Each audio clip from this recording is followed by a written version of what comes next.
Hi hello welcome to Indian knowledge university. ఈరోజు ప్రధానంగా మనం ఈ వీడియోలో కానిస్టేబుల్ ఎగ్జామ్కి సంబంధించి వివాదాస్పదమైన 13 క్వశ్చన్స్ ఏంటివి అనే దాని గురించి మనం ఈ వీడియో అయితే డిస్కస్ చేయడం జరుగుతుంది. సో ఆ క్వశ్చన్స్ అయితే మీకు చూపించే ప్రయత్నం చేస్తున్నాను. సో మొదటగా మనకైతే ఒక ప్యాసేజ్ అయితే ఇవ్వడం జరిగింది. సో ఈ ప్యాసేజ్ నుంచి మనకైతే ఈ క్వశ్చన్ ఇవ్వడం జరిగింది. So besides maintaining kitchen hygiene we should dash so as to keep us disease free in the rainy season అని చెప్పి మనకు క్వశ్చన్ అయితే ఇవ్వడం జరిగింది. దీనికి సంబంధించి 4 ఆప్షన్స్ కూడా ఇచ్చారు. సో ఇందులో ఏది కరెక్ట్ ఆన్సర్ అని చెప్పి వివాదాస్పదంగా మారింది. కాబట్టి ఇందులోనైతే మనం ఆన్సర్ ఇది అని చెప్పి మనం స్పెసిఫిక్గా మెన్షన్ చేయడం లేదు. సో ఈ క్వశ్చన్స్ మీరు ఏది కరెక్ట్ అనుకుంటున్నారో కోర్టు నియమించిన కమిటీ ఏ విధంగా ఈ క్వశ్చన్స్కి ఏ విధంగా ఆన్సర్ ఇవ్వబోతుందనే విషయాన్ని అయితే మనం తర్వాత చూసుకునే ప్రయత్నం చేద్దాం. ప్రస్తుతానికైతే క్వశ్చన్ దానికి సంబంధించిన ఆన్సర్ మీద రైట్ అవుతుందా రాంగ్ అవుతుందా అని చెప్పి మీరైతే ఒకసారి చూసుకోండి.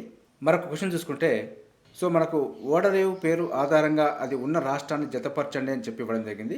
సో ఇందులో ప్రధానంగా మనకు ఫస్ట్ అవపడుతుంది మనకు ప్రదీప్ పోర్టు అథారిటీ అని చెప్పి. సో ఇదైతే అందరికి తెలిసిన విషయం. ఈ క్వశ్చన్ అయితే మనకు హైకోర్టు డిలీట్ చేసింది అని చెప్పి మనకు సమాచారం. సో మొత్తం మీద 13 క్వశ్చన్లో ఒకటి డిలీట్ చేయడం జరిగింది, అది ఇదే అని చెప్పి మనకు ఇవ్వడం జరిగింది. సో 12 క్వశ్చన్స్ మాత్రమే మనకు కమిటీ యొక్క పరిశీలనకు వెళ్ళడం జరిగింది. మరో క్వశ్చన్ చూసుకుంటే సో పత్తి కాయల నుండి పత్తిని మరియు గింజలను వేరు చేయే పద్ధతిని డాష్ అంటారని చెప్పి ఇవ్వడం జరిగింది.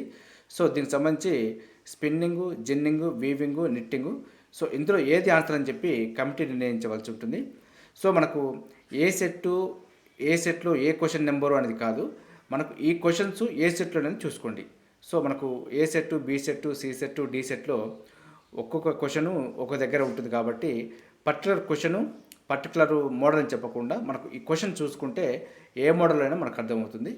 సో మరో క్వశ్చన్ చూసుకుంటే మనకి which one of the following statement about Alauddin Khilji military reforms is not correct అని చెప్పి మనకు ఇవ్వడం జరిగింది. సో మనకు ఈ క్రింది ప్రవచనంలో అల్లావుద్దీన్ ఖిల్జీ యొక్క సైనిక సంస్కరణలకు సంబంధించి సరికానిది ఏది అని చెప్పి ఇవ్వడం జరిగింది. ఇందులో ఆన్సర్ ఏదని చెప్పి మనకు కమిటీ నిర్ణయించవలసి ఉంటుంది. అదేవిధంగా మరొక పాయింట్ చూసుకుంటే మనకి ఈ క్రింది వాటిలో గ్రూప్ 1 అంశాలకు సమానమైన గ్రూప్ 2 అంశాల ఎంపికలతో జతపరచండి అని చెప్పి ఇవ్వడం జరిగింది. ఇందులో మనకి sedimentary rocks, metamorphic rocks, igneous rocks, extrusive rocks, వీటికి సంబంధించిన ఆప్షన్స్ అయితే మనకు జతపరచమని చెప్పి ఇవ్వడం జరిగింది. సో ఇది కూడా మనకు వివాదాస్పదమైన క్వశ్చన్గా మనకు పరిగణించబడింది.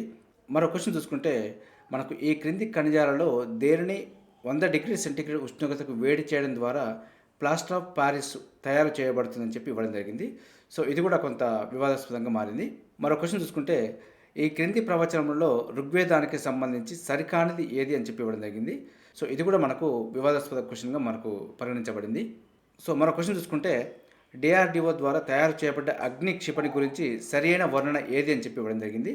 సో ఇందులో మనకి స్వల్ప శ్రేణి క్షిపణి, వేగవంతమైన క్షిపణి, సుదూర క్షిపణి, పైవేవి కావు. సో ఇందులో మనకు కరెక్ట్ ఆన్సర్ ఏదని చెప్పి మనకు వివాదాస్పదంగా మారింది.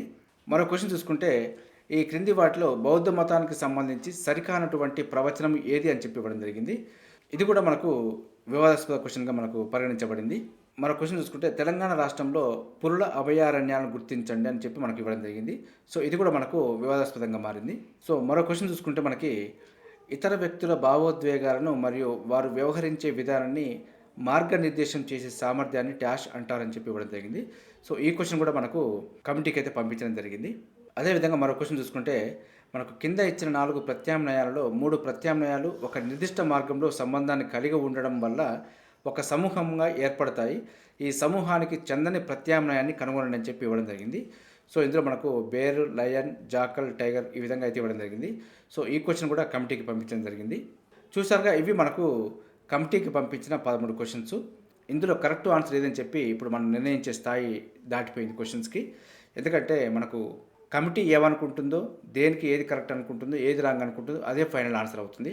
సో కాబట్టి కమిటీ యొక్క నిర్ణయమే తుది నిర్ణయం అంటూ మన కోర్టు అయితే తీర్పు ఇవ్వడం జరిగింది. కాబట్టి కమిటీ ఏది రైట్ అంటే అది రైటు, ఏది రాంగ్ అంటే అది రాంగ్గా పరిగణించబడుతుంది. ఇది మన కానిస్టేబుల్ క్వశ్చన్ పేపర్స్లో మనకు వివాదాస్పదమైన ప్రశ్నల గురించి అయితే మనం డిస్కషన్ చేయడం జరిగింది. ఇదే విధంగా మన ఛానల్లో ఎప్పటికప్పుడు అప్డేట్ సమాచారం అయితే అందుబాటులో ఉంటుంది. మన ఛానల్లో వీటితో పాటు ప్రతిరోజు మార్నింగ్ అయితే మనకు కరెంట్ అఫైర్ మరియు విద్యా ఉద్యోగ సమాచారం అయితే రావడం జరుగుతుంది. వీటితో పాటు అడ్మిషన్ నోటిఫికేషన్స్ మరియు రిక్రూట్మెంట్ నోటిఫికేషన్ సంబంధించి కూడా ఎప్పటికప్పుడు అప్డేట్ సమాచారం అయితే మన ఛానల్లో అందుబాటులో ఉంటుంది. మన ఛానల్ చూస్తున్న వారు సబ్స్క్రైబ్ చేసుకొని ఫాలో అవుతూ ఉండండి. ఈ వీడియో నచ్చితే లైక్ చేయండి, షేర్ చేయండి. సబ్స్క్రైబ్ చేసుకోవడం మాత్రం మర్చిపోద్దు. Have a nice day.